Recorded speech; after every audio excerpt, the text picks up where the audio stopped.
عمرك فكرت إن كل الناس عندها نفس أهمية وقتك؟ في ناس بتعتبر وقتها ذهب ووقتك أنت تراب. في ناس بتقتحم حياتك بدون أي إذن وبتعمل نفسها أهم أولوياتك. بس خليني أسألك سؤال حقيقي كده، أنت هتسمح بكده لحد إمتى؟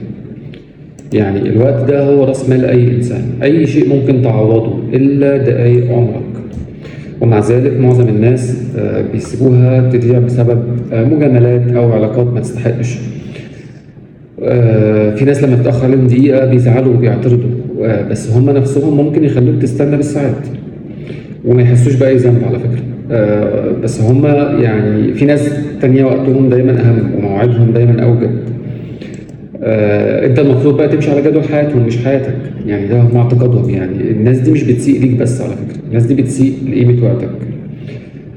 بيعلموك إن حياتك مش مهمة كفاية. احترام الوقت على فكرة بيبدأ من عندك أنت. لو انت ما قدرتش وقتك محدش هيقدر، ولو انت ما حطيتش حدود واضحة الناس هتعدي على حياتك زي طريق العام المفتوح. حط حدود، حدد وقت للردود ووقت للشغل او العمل او اي حاجة انت بتعملها ووقت لنفسك. انك تجري ورا الكل دي مش حاجة لطيفة، ده استنزاف. واللي يحب وجودك بيحترم وقتك، واللي يحب يتحكم فيك بيستخدم وقتك كوسيلة سيطرة. الوقت ده مش مجرد أرقام موجودة في ساعة. الوقت ده عمر، وعلاقتك بالعمر لازم تكون علاقة احترام وتقدير.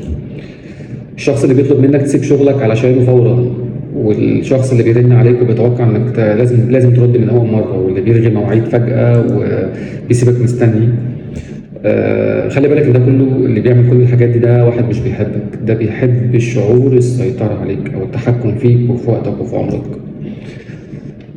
لازم تتغير، ابدأ من اللحظة دي. اقطع علاقاتك بأي حد بيستنزفك أو بأي حاجة بتستنزفك. قول لأ، قول لأ، قول لأ لأي حد ولأي طلب بيخترق وقتك بدون أي تقدير أو اعتبار أو احترام. احترم أولوياتك دايما، واحمي نفسك واحمي أهم ما تمتلك وهو عمرك. اللي ما احترمش وقتك ما احترمش وجودك على فكرة. والعلاقة الحقيقية اللي فيها فعلا فايدة وفيها يعني فيها علاقة صحية هي اللي ما بتتبنيش على اقتحام، بتبني دايما على احترام. لو شايف ان في حد محتاج يسمع الكلام ده كويس، شارك معاه الفيديو وخليك فاكر وقتك هو حياتك، فاحميه قبل ما يضيع في حياة غيرك وفي عمر غيرك. اشوفكم دايما على خير وصباحكم زي الفل. السلام عليكم.